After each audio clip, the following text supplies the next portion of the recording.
All right. Hi, guys. Welcome back to Boring Talks. This is me, Shiva. You're listening to this on the WPS channel.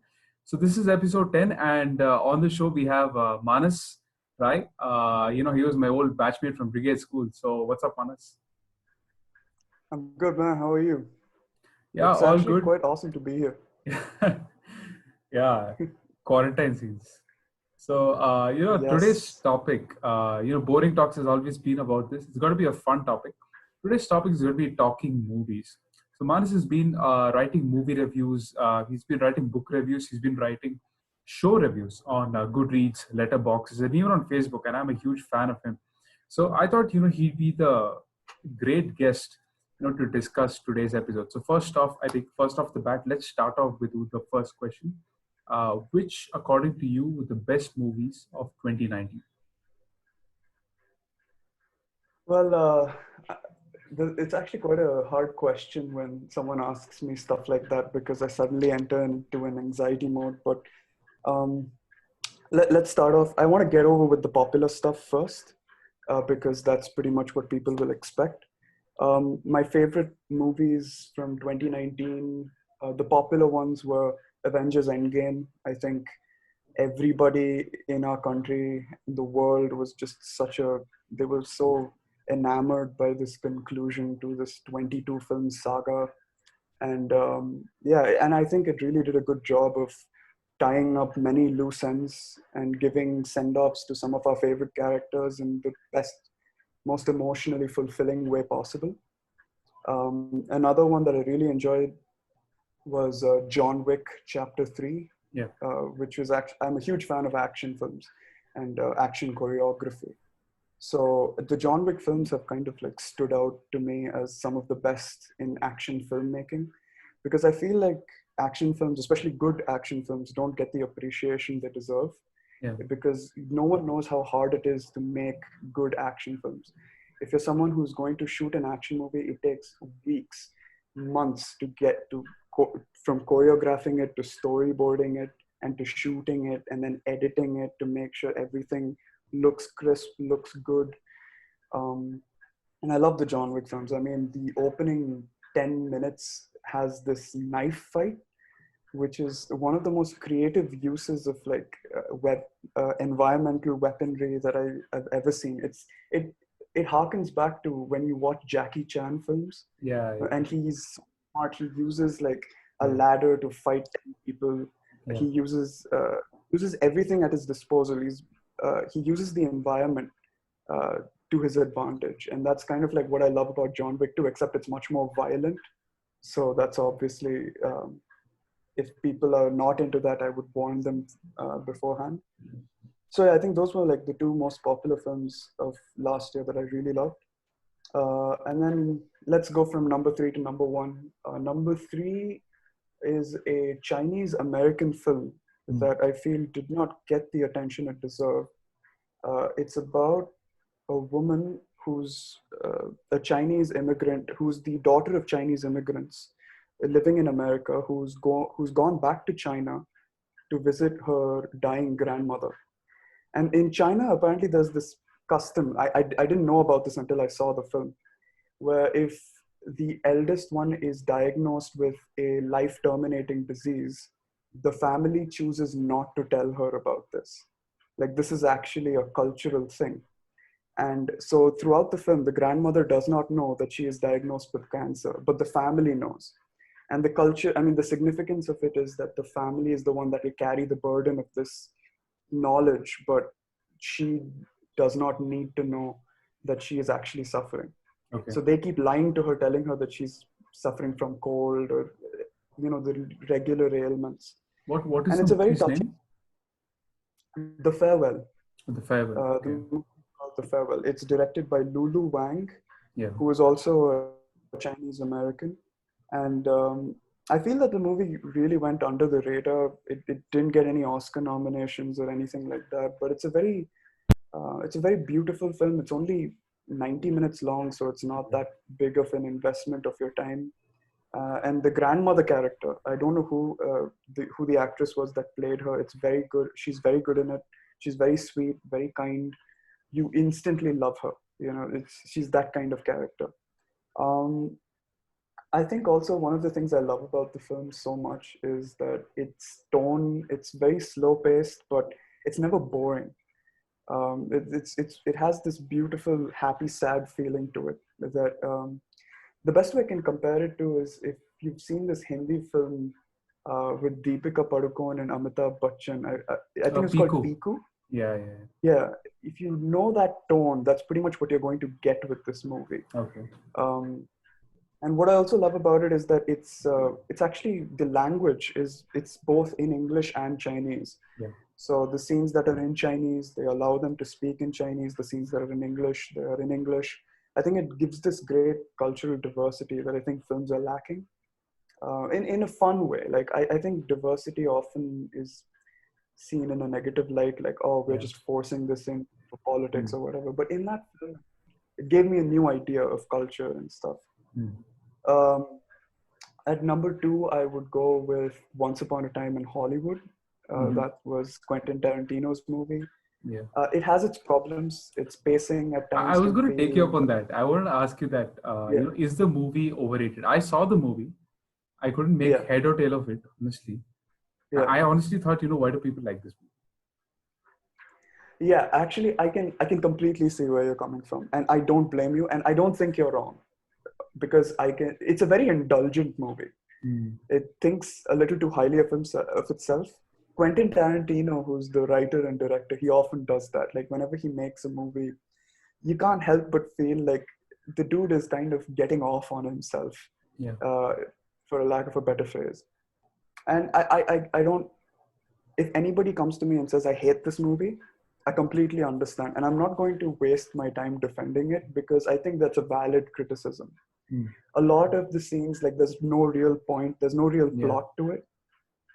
Um, there's no like real through line until the last 20 minutes.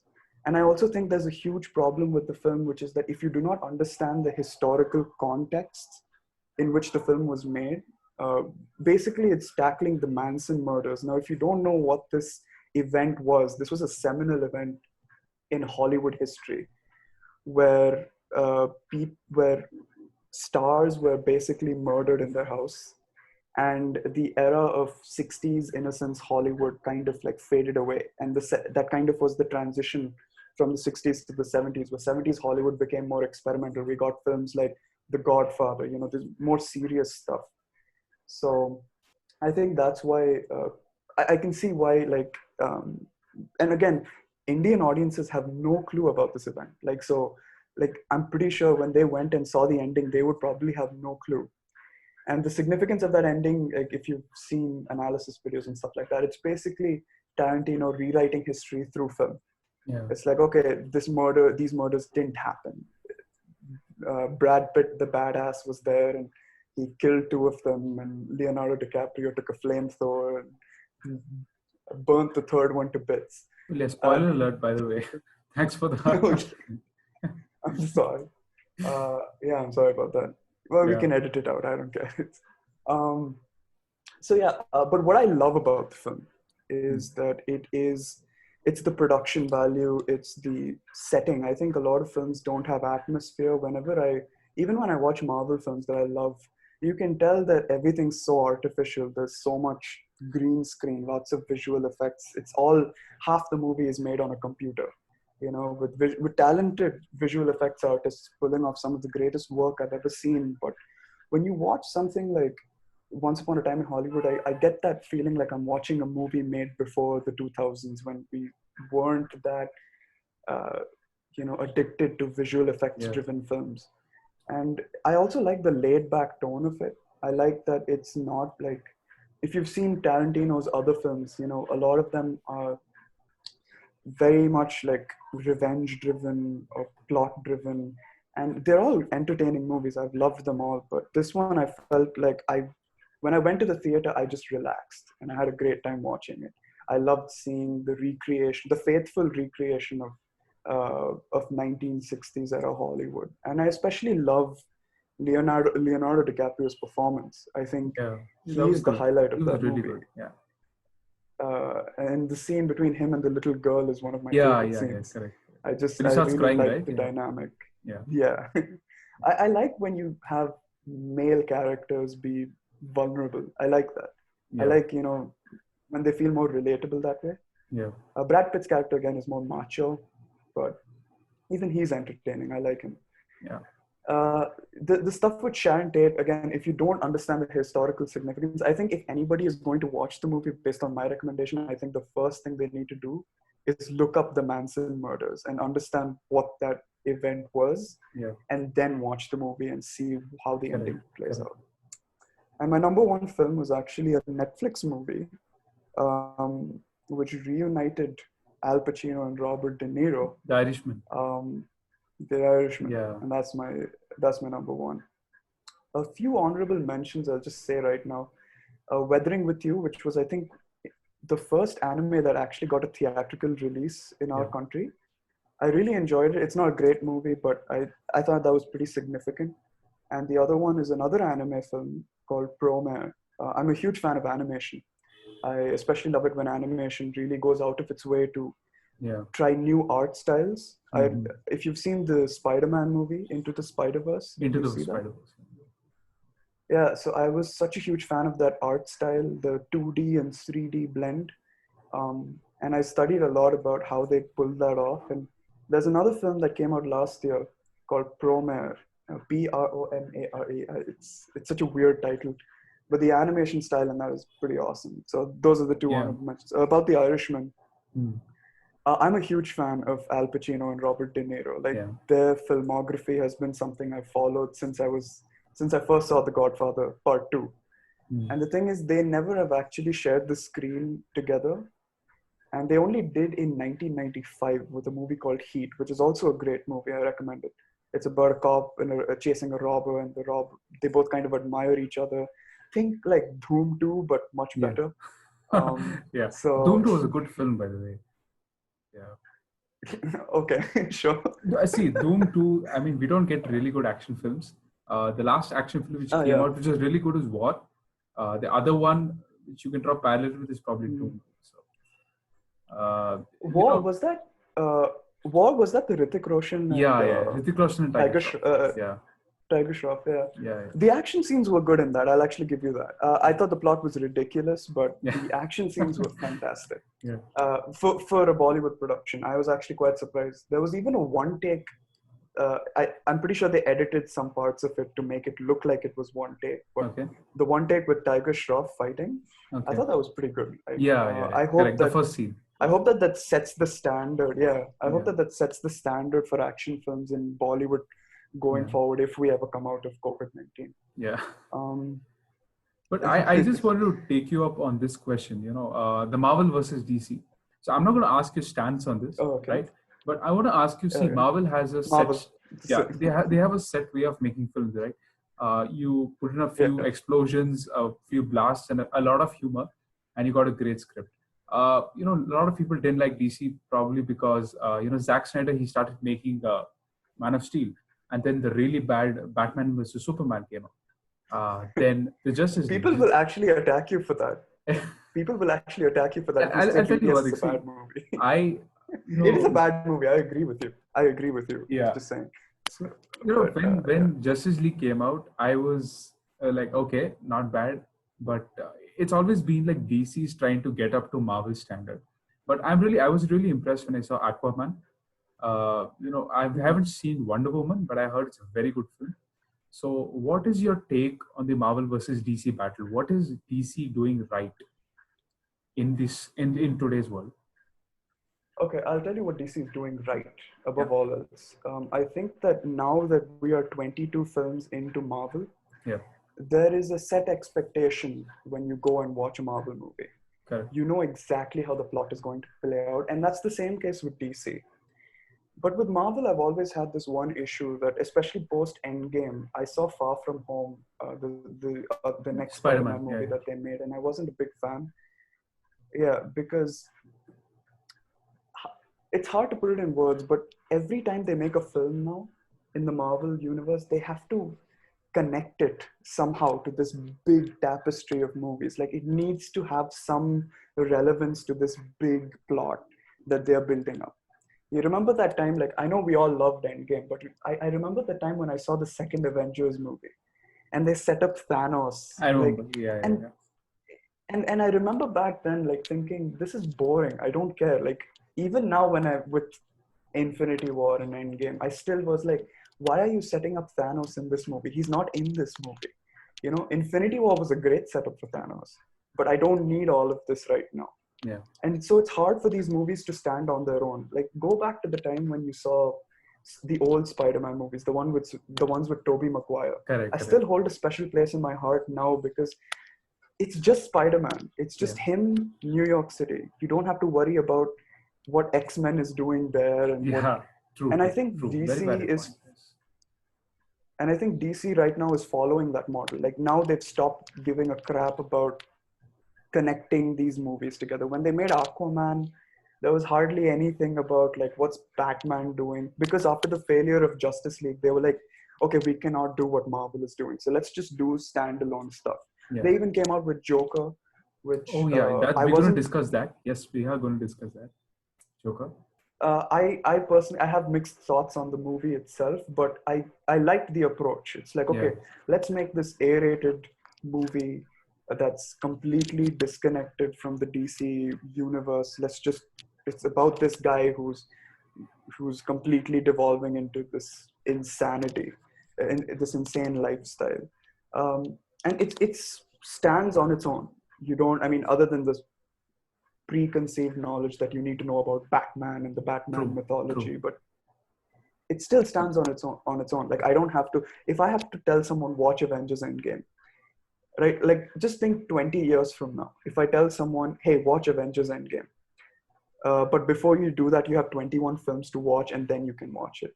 Do you think someone will be that easy? I mean, now people are still hesitant to get into Star Wars if I tell them to watch episodes 4, 5, 6, and 1, 2, 3. Yeah. And then watch 7, 8, 9. And that's just 9 movies. These are 22 movies right now, and I just think about it in terms of longevity. If I'm going to get someone to experience these amazing movies, I have to tell them, hey, watch 21 movies. Out of the 21 movies, like 5 of them are pretty bad movies. 3 of them are just okay. The rest are pretty good. Few of them are amazing. It's that kind of thing. Like, and DC, I think what they're doing right is focusing on just making standalone stuff. Yeah. What they're doing wrong, in my opinion, is they're making, compared to Marvel, they lack consistency in their product output. I saw Birds of Prey. I was bored out of my mind. It was that Harley Quinn movie that they made. Aquaman, I'm glad you enjoyed it. But to me, after a while, it became like watching a Transformers movie, where I didn't know what was going on. But I enjoyed. I can see why people love it, and I think it's a fun movie. Yeah. Also, it didn't help that at the same time, Spider-Verse had come out back then. So I was like a huge Spider-Verse fan. So I was just like promoting that movie instead of Aquaman. Actually, speaking of Spider-Verse, I think people should really check out Venom. That was a fantastic film. That was a really, really good film. You liked? I liked it. I really liked it. I thought it was okay. I thought Venom was in it too short. He wasn't in it much. Okay. So I felt like there was a little. It's kind of like it's funny, if you've ever seen the first Star Wars movie, everybody tells you Darth Vader is the greatest villain of all time. He's in the movie for like 14 minutes maybe. Okay. Oh no, even less. I think he's in the movie for like 7 to 10 minutes. Yeah. And that's what I felt about Venom. It's like Venom isn't in the movie that much. Yeah. And I wasn't that entertained when he wasn't there. I don't think he's even in the movie for like the first 45 minutes. Like when he becomes, but I did find some of the scenes very funny, like when he's in the aquarium eating the crab raw. I like those things. But yeah, I'm more of I think I'm still more of a Marvel guy, but I think now I think I've moved past that. If you had asked me this question 2 years ago, I think I would have had a more passionate answer. But now that Endgame has come and it's all concluded, I feel like it's a chapter in my life that I've just put back. So, moving the discussion from movies to TV shows. TV shows have really taken off, right? Especially in this quarantine, this lockdown. There is something about TV shows which really compel audiences to keep watching them. Point number one, you can stretch a TV show for probably 20 hours, right? You have that Yes, you liberty. can. With respect to movies, it's just 3 hours. I mean, nowadays it's just two and a half And hours. that's the maximum. And nowadays, Yeah, even that's the 3 hour maximum. films Yeah. are like a rarity. Unless you do So, a Endgame, part one, part two, right? Infinity War, Yeah. Endgame. Unless you do that. Yeah. So And they had 21 films to set that up. True. So Yeah. they had 21 films that were 2 hours long each, and then they got the permission to do like a two-parter big epic finale. Correct. So yeah. So Sorry. Yeah. So what would you say are your top 3 picks of TV shows in the year 2019 to probably May 2020? Well, here's the thing, man. I cannot tell you with all honesty that I've watched every TV show that's out there. Yeah. And especially because last year was when I graduated, I didn't get a lot of time to watch all the TV shows I intended to. So I may not be sure that the TV shows I'm recommending right now actually released in 2019. They might have released before. Okay. So you did see Witcher, right? You did see Witcher. Yes, I saw The Witcher. Witcher was great. Actually, let's talk about The Witcher because so The Witcher series was actually based on these set of novels by Andrzej Sapkowski. These are Polish set of novels, and many people told me that like the games, The Witcher 3 is like this big game and that got popular and that's where the show got made. So I saw the show, I really liked it. Then I read all the books in the series and then I played the game. It took at least like a month and a half of my quarantine time. Yeah. It was great. I loved the books. I loved the game. I enjoyed the show. I think, it's that thing. If you've ever read the Harry Potter books and you've watched the movies. Yeah. Have you ever read the Harry Potter books? I've finished it twice. Yeah. So I have a lot. Do you have complaints? No. Do you have? No. I don't blame you. They are good books. Did you ever have any issues with how the movies handled the certain scenes or how they adapted certain sections of the book? I had a problem with the movies after the third movie. Until Azkaban, it was good. The fourth movie and onwards, I just thought they messed up. Yeah. To be very honest. I actually agree with you. Especially for me, I think they screwed up Order of the Phoenix. Mm-hmm. Because that's the longest book in the series and it has so many emotional moments for me in the book. Yeah. And it was the first time I actually cried reading a book because I won't spoil it, but a major character is axed off. Mm-hmm. And I think they ruined, I didn't think they did that scene justice in the movie, but it's something similar with The Witcher. The Witcher season 1 is based on a series of short stories called The Last Wish. And I think that they did a good job of adapting most of the short stories until the last 2 episodes. Okay. And I actually want to talk about it. So did you watch The Witcher? And if you did, what did you think of Ciri's storyline in the show? I heard this thing the first time when you uploaded on Facebook. I still haven't watched it. I'm not much of a show watcher, actually. I just watch movies. Okay, but basically I'll just say this to keep it brief. The last 2 episodes, they butchered one of my favorite short stories in the book, which introduces a little girl that the main character kind of takes on as an adoptive daughter. And the 2 of them have this beautiful relationship in the book that's so well written. And in the last 2 episodes, I think they did a very bad job of adapting that because they don't actually meet in the show until the very last second of the season.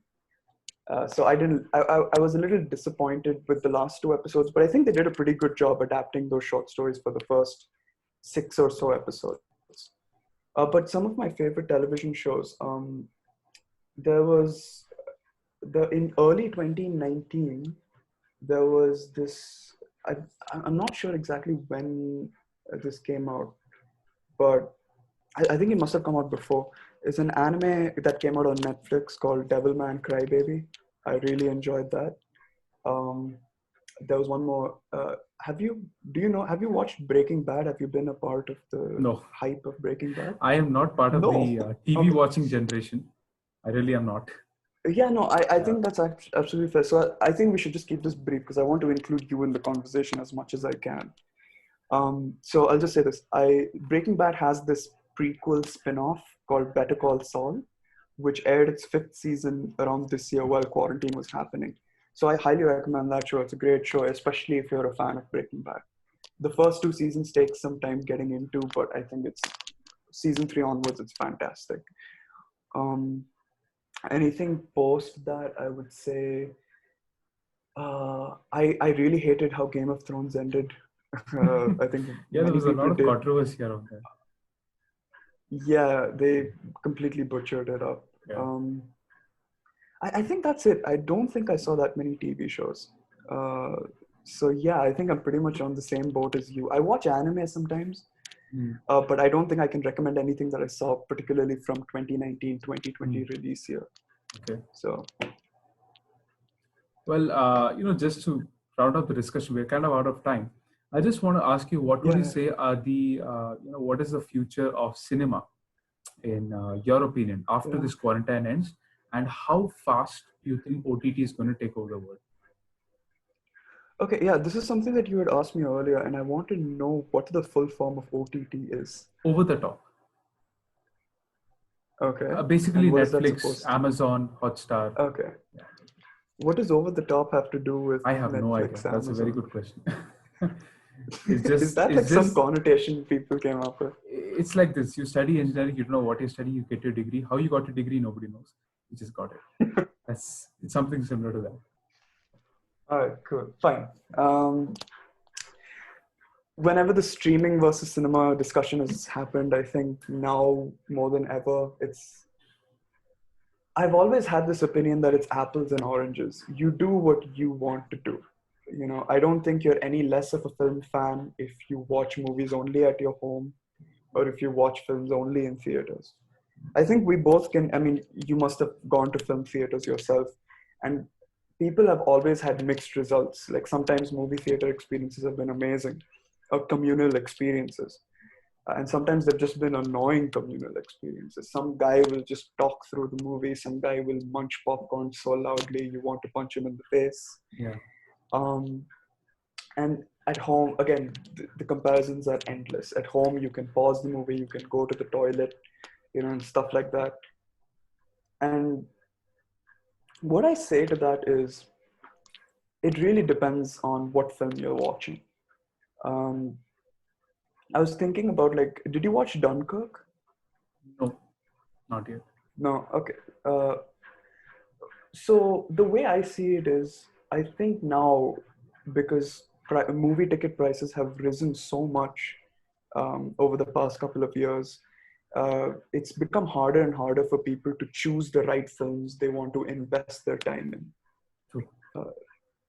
So I think that, especially as someone right now, like, we are now we are graduating, we're going to get jobs, we're going to have to earn money for ourselves, think about savings and stuff like that. Movie theaters are slowly going to have to learn to change their business models to appeal to the right demographic. And I think that streaming currently is stronger because um, I pay some amount of money. I have whatever films I want to watch whenever I want to watch it at my own discretion. But there's something about going to the theater where you sit down and you're forced to sit there for like, you're not forced, but you feel compelled to sit there and watch the whole thing, you know? And that's what I love about cinema. That can never be taken away. Whenever I go and watch cinema, a movie in the cinema, I want to sit there for however long the film is. Mm. At home, sometimes my mom will call me to do something. My dad will be like, hey, come here, I need your help with this. And I can just pause it, go back. It ruins the flow in some way, Yeah. In cinema, none of that. If someone calls you, you will just cut the phone, whatever. Um, so ultimately, I think it's an apples and oranges thing. You do what works for you, and you're not a lesser fan for it. Like, if you think that watching movies via streaming is the best way to watch and experience films, you're right. If you think going to the cinema is what you think is what films are all about, you're absolutely right. I think the problem again is because of movie ticket prices being so high. Um, people have to justify why they're going to watch a movie in the theater. And I think now more than ever, people have created a divide in their mind. Is that, okay, if this movie is like a family drama, I'll watch it at home. If this is a mega blockbuster with amazing visual effects and action sequences, I'm going to go to the theater. And some I do films, I that. also think, I'm an offender. I do yeah. that. Yeah. No, I don't think you're an offender. I think that's fair. You want that communal experience with those big budget action blockbusters. Yeah. And I think that's perfectly fair, because you're spending your money. It's your money in the end, and you have to choose what you want to do with it. The last point I'll say to that is, there are always films that will just be better in the theater. Like Dunkirk, for example. I think I saw it in IMAX, and it's such an amazing experience. Like it's a war movie, so you hear the gunshots and all that in that theater sound system. It's amazing. And when I saw it on my laptop, I rewatched it like a couple of months later. It just wasn't the same, because the gunshots weren't as loud as they were in the theater. It's the theaters will always have a special experience. But I think that with I think it's all about giving the viewer the choice. If you want to invest your money into going to see a movie in theaters, great. If you don't want to, watch it on stream. If you don't want to do that either, then you can use means that the government may not approve of. So that's all. Well, It's all up to you. mentioning the source by not mentioning the source. Yes. Very nice. I'm trying to get around the YouTube laws, if there are any. I don't know. So, man, it's been a great discussion. So thanks, Manas, for coming on. This was talking movies. I think we should do a part 2, because there's so much to talk about. So many TV shows to discuss, so many movies to discuss. So thanks, Manas, for coming again on Boring Talks. I really hope you enjoyed it. Yeah, I enjoyed it. I hope you weren't bored, because I feel like I was talking a lot. I wasn't bored. Yeah. So this was interesting. This was an interesting discussion. So this is the end of episode 10. And as usual, stay strong, stay safe, and thanks for watching. See you. Bye-bye.